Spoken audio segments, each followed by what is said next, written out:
In the heat-soaked wetlands of the Cretaceous period, something stirs beneath the water's surface.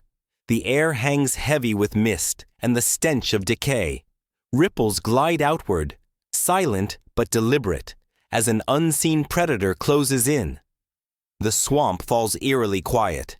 Even the dragonflies seem to hover in place, as if nature itself holds its breath.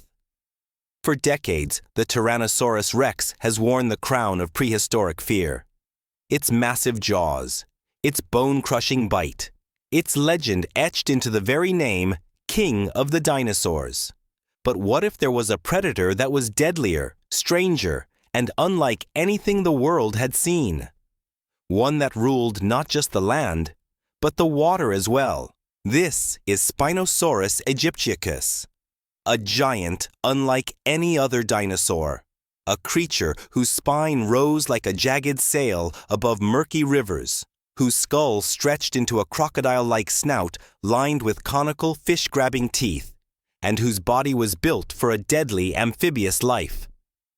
Fossil clues paint a picture of an apex predator that hunted in a way T-Rex never could, not by chasing prey across open plains, but by silently patrolling ancient waterways, striking from the shadows. While T-Rex's reign was bound to dry land, Spinosaurus mastered two worlds, moving effortlessly from shore to river, from swamp to floodplain, always with one goal, to kill. Yet this master of water and land vanished in deep time, its bones buried in the sands of North Africa, its story fragmented by history. For years, paleontologists debated whether it was a misunderstood landwalker or a fully aquatic monster. And now, the truth is finally emerging, revealing a predator even more terrifying than legend ever imagined. To understand the full power of Spinosaurus, we must travel back to a time when the Sahara was not a desert, but a lush green world of rivers, mangroves, and floodplains teeming with life and death. Here, the largest predator ever to walk and swim, the Earth awaited. Let's go back 100 million years to meet the water dinosaur deadlier than T-Rex. The story of Spinosaurus begins not in a prehistoric swamp, but in the golden sands of Egypt over a century ago. In 1912, a German paleontologist named Ernst Stromer was on an expedition in the Bahariya Oasis, a place where the desert hides secrets of a lost, wetter world. Under the blazing sun, local workers uncovered bones unlike any Stromer had ever seen, enormous vertebrae with strange, elongated spines, some nearly 6 feet tall. These were not the bones of a T-Rex or any other known predator. This was something new, something far stranger. Stromer carefully documented his find. The skull fragments, the massive teeth shaped for gripping rather than slicing, the curious sail-like structure rising from its back. In 1915, he gave the creature its name, Spinosaurus aegyptiacus, meaning Egyptian spine lizard. At the time, no one could fully imagine what this animal looked like, or how it lived. The fossils Stromer brought back to Munich would have been priceless to science, if history had been kinder. In 1944, during the World War II, Allied bombing destroyed the museum that housed them, reducing the only known skeleton of Spinosaurus to rubble. For decades, this meant that our understanding of the creature came solely from Stromer's detailed notes, photographs, and drawings. Without the original fossils, Spinosaurus became more legend than fact, a ghost of the Cretaceous, whose true form remained a mystery. It wasn't until the late 20th and early 21st centuries that new discoveries reignited interest in the forgotten predator. In Morocco, paleontologists unearthed more bones, parts of the skull, claws, and tail, that began to piece together the puzzle. The findings hinted at something revolutionary. Spinosaurus might have been the first known dinosaur adapted primarily for life in the water. This idea would turn paleontology on its head. The debate raged on. Some argued it was a land-based giant that simply hunted fish. Others insisted its long, paddle-like tail and dense bones meant it could swim like a crocodile. Each new fossil discovery added a piece to the story, but also raised new questions. The image of Spinosaurus was evolving, from an awkward sail-backed carnivore to a sleek, semi-aquatic apex predator. Today, thanks to a combination of fossil evidence, CT scans, and biomechanical modeling, we have the clearest picture yet. The animal that Stromer discovered over a century ago was not just a rival to T-Rex. It was a fundamentally different kind of killer, one that turned rivers into its hunting grounds. And it took more than 100 years for the world to finally understand the monster he had unearthed. Spinosaurus was a creature that defied the typical image of a dinosaur predator. At an estimated length of up to 50 to 59 feet, it was potentially the longest known carnivorous dinosaur, longer than even the mighty T-Rex. But its build was different. Where T-Rex was a muscular land-based powerhouse with crushing jaws, Spinosaurus was more like a river monster. Long, low, and streamlined for stealth in water. Its skull was narrow and elongated, shaped more like that of a crocodile than a typical theropod. Packed within that long snout were conical teeth, perfect for gripping slippery prey such as fish, rather than slicing through flesh like the serrated teeth of other predators.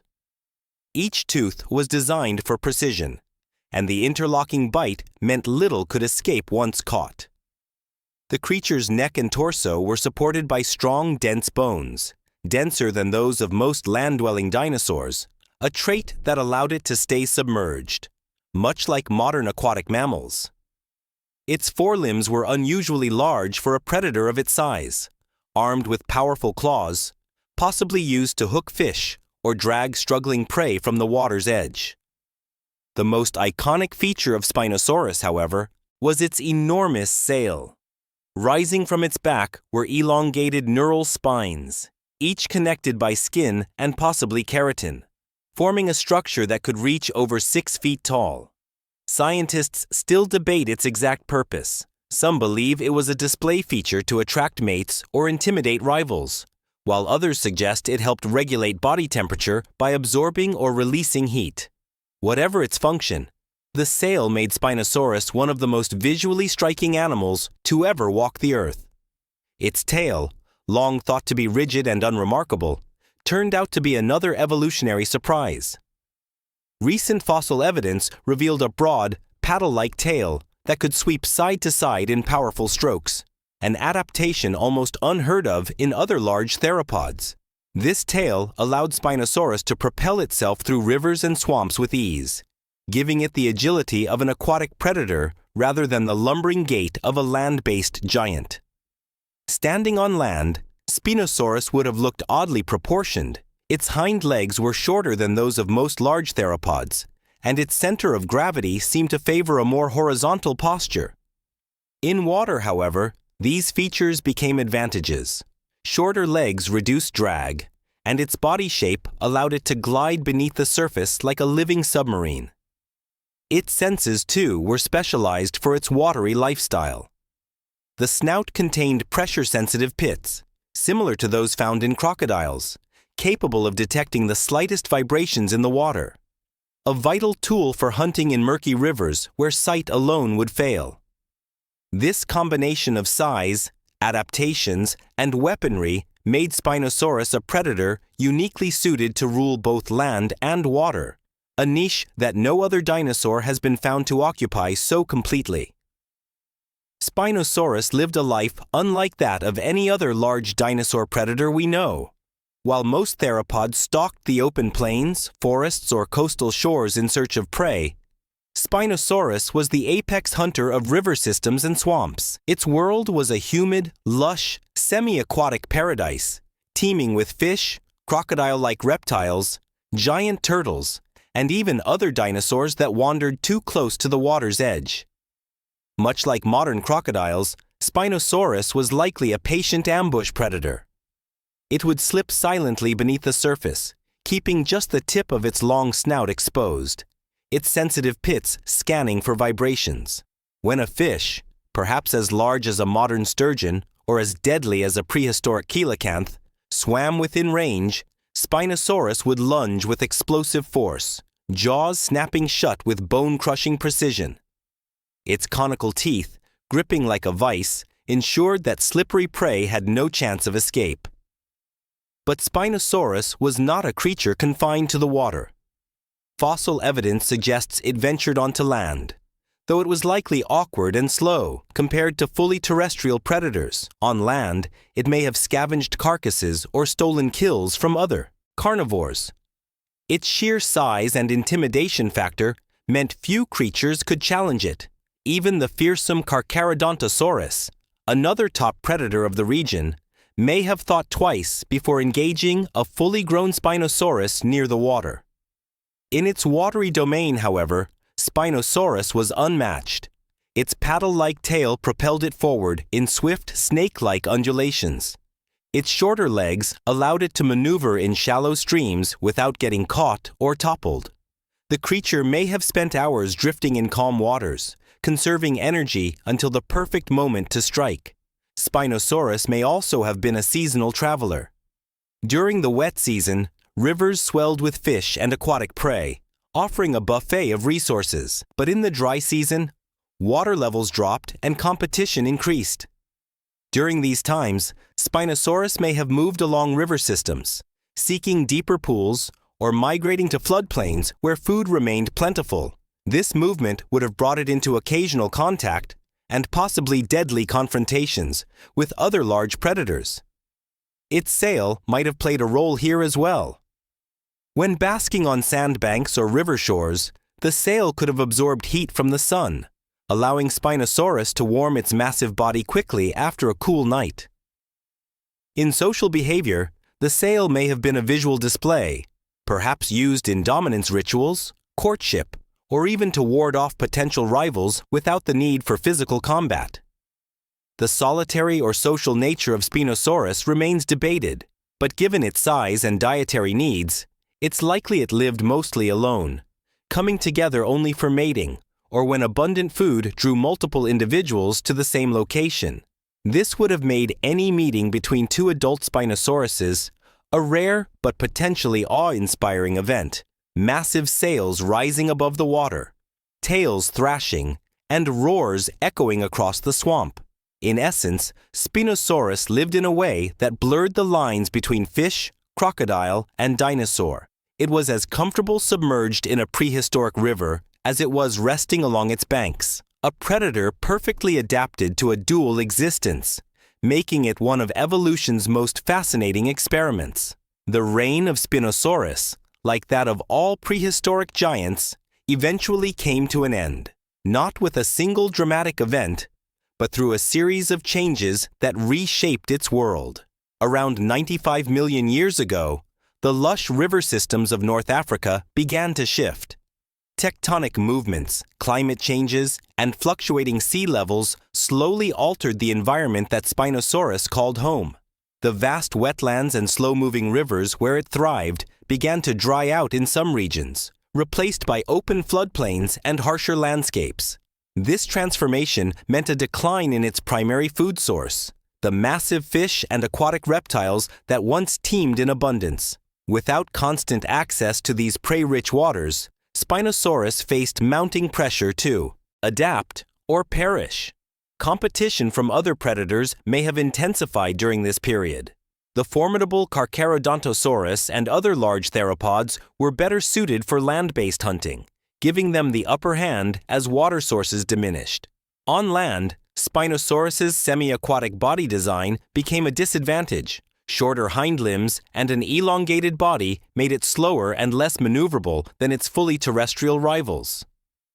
The environment itself may also have turned deadly. Volcanic activity, shifting rivers, and periodic droughts would have created unpredictable challenges. As smaller waterways dried up, Spinosaurus may have been forced into more dangerous territory, encountering rival predators more frequently, and struggling to secure enough food to sustain its massive frame. Then came the broader extinction waves of the late Cretaceous. Changes in sea level disrupted coastal and river ecosystems. The diversity of aquatic life plummeted, leaving Spinosaurus with fewer and fewer opportunities to hunt effectively. Over time, its population would have dwindled, fewer offspring surviving to adulthood, isolated groups unable to find mates, and gradual genetic decline. Unlike the asteroid-driven mass extinction that would later wipe out the rest of the dinosaurs, Spinosaurus's disappearance seems to have been a slower, more local collapse, a casualty of changing climates and shifting habitats millions of years before the end of the Cretaceous. By the time the world was heading toward its final age of dinosaurs, the mighty sail-backed predator had already vanished from the waterways it once ruled. The rivers went quiet. The shadows along the banks no longer hid a lurking giant, and the Spinosaurus, one of evolution's most extraordinary designs, became just another ghost in the fossil record. Imagine standing on the bank of a slow, muddy river somewhere deep in the tropics. The air is heavy with heat and the smell of damp vegetation. Somewhere in the still water, bubbles rise to the surface. At first, you think it might be a crocodile. Then, the water swells, a massive shadow passes beneath the surface, and a sail-like shape cuts through the sunlight. You are looking at a living Spinosaurus. If Spinosaurus somehow returned to our modern world, it would immediately become the largest apex predator in any aquatic ecosystem it inhabited. Modern rivers, lakes, and coastal mangroves would struggle to contain a predator of this size, more than 50 feet long, weighing over 7 tons, with the agility to swim and the power to hunt on land. Its diet would likely focus on the largest fish in existence today: massive catfish, arapaima, giant groupers, and even sharks in coastal waters. But unlike most modern predators, Spinosaurus could cross over from saltwater estuaries into freshwater rivers, giving it an almost unmatched range. Its presence would radically alter the balance of ecosystems. Apex predators, like crocodiles, orcas, and even great white sharks would find themselves competing with a far more versatile hunter. The impact on fishing industries would be enormous. Human communities that depend on large fish would see stocks decline rapidly, and conflicts between people and Spinosaurus would be inevitable. In the modern age, humans might respond with fear and fascination. Some nations would attempt to protect it, creating massive river reserves or coastal sanctuaries. Others might try to eliminate it to safeguard fishing, shipping, and tourism. It would become the focus of documentaries, research expeditions, and, inevitably, viral videos of close encounters. But Spinosaurus wouldn't just be dangerous because of its size or power. Its stealth in the water would make it one of the most unpredictable predators we could face. Unlike a land-based carnivore, it could appear almost anywhere there is deep water. This means tropical rivers, remote lakes, and even ocean bays could suddenly become hunting grounds. In many ways, its survival in the modern era would depend not on whether it could find food, because it certainly could, but on whether humans could coexist with a predator that blurs the line between dinosaur and crocodile. It would force us to rethink what it means to live alongside an apex predator. Because with Spinosaurus, the threat wouldn't always come from the jungle. Sometimes it would rise silently from the water itself. And in that moment, when the shadow grows beneath you and the sail begins to break the surface, you would understand why, 95 million years ago, the waterways of North Africa were ruled by one of the most formidable hunters to ever walk and swim on this planet.